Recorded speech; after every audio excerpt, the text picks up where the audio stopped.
തിരുവനന്തപുരം നഗരത്തിലെത്തുമ്പോൾ നമ്മൾക്ക് കാണാൻ കഴിയുന്നൊരു കാര്യമുണ്ട്. ഈ ഓട്ടോകളാണ്. പലയിടങ്ങളിലും ഈ ഓട്ടോകൾ തിരുവനന്തപുരത്ത് ഓടുന്നുണ്ട്. ഇപ്പോഴിതാ കൂടുതൽ ഓട്ടോകൾ നിരത്തിലിറക്കി തിരുവനന്തപുരം നഗരസഭ. ഈ ഓട്ടോകളുടെ മൂന്നാം ഘട്ട വിതരണത്തിന്റെ flag off mayor Arya Rajendran നിർവഹിച്ചു. കാർബൺ ന്യൂട്രൽ അനന്തപുരിയുടെയും സ്മാർട്ട് സിറ്റിയുടെയും ഭാഗമായാണ് നഗരസഭ പദ്ധതി നടപ്പിലാക്കുന്നത്. 100 BPL കുടുംബങ്ങളിൽ ഒരാൾക്ക് വീതം ഈ ഓട്ടോറിക്ഷ സൗജന്യമായി നൽകുന്നതാണ് പദ്ധതി. നഗരത്തിലെ പൊതുഗതാഗത സംവിധാനങ്ങൾ ഘട്ടം ഘട്ടമായി ഇലക്ട്രിക് വാഹനങ്ങളാക്കുക എന്നതാണ് പദ്ധതിയുടെ ലക്ഷ്യം. കാർബൺ ന്യൂട്രൽ അനന്തപുരി എന്ന നയത്തിന്റെ അടിസ്ഥാനത്തിലാണ് സ്മാർട്ട് സിറ്റിയിൽ ഉൾപ്പെടുത്തി നഗരസഭ പദ്ധതി നടപ്പിലാക്കുന്നത്. നഗരത്തിലെ അന്തരീക്ഷം മാലിന്യമുക്തമാക്കാനുള്ള പ്രവർത്തനങ്ങൾക്ക് നേതൃത്വം കൊടുക്കുന്ന സംവിധാനങ്ങൾ ഇനിയും നടപ്പിലാക്കുമെന്ന് മേയർ ആര്യ രാജേന്ദ്രൻ പറഞ്ഞു. ഇപ്പോൾ ഒരു വലിയ സന്തോഷമുള്ളത് നിങ്ങൾക്ക് എല്ലാവർക്കും അറിയാം.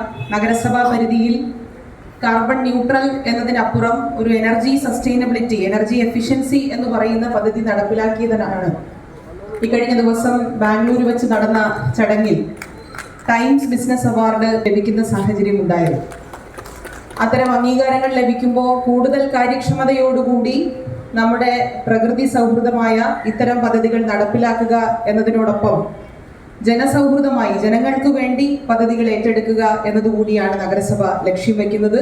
അന്തരീക്ഷ മലിനീകരണത്തിന്റെ തോത് കുറയ്ക്കുന്നതിനും വായുവിലെ കാർബണിന്റെ അളവ് കുറച്ചുകൊണ്ടുവരുന്നതും ലക്ഷ്യമിട്ടാണ് ഇലക്ട്രിക് ഓട്ടോ സംവിധാനം കൊണ്ടുവരുന്നത്. ടൈംസിന്റെ 2024 ഊർജ്ജ കാര്യക്ഷമത അവാർഡ് ഉൾപ്പെടെ നിരവധി അംഗീകാരങ്ങളും കാർബൺ ന്യൂട്രൽ അനന്തപുരിയിലൂടെ നഗരസഭയ്ക്ക് ലഭിച്ചിട്ടുണ്ട്.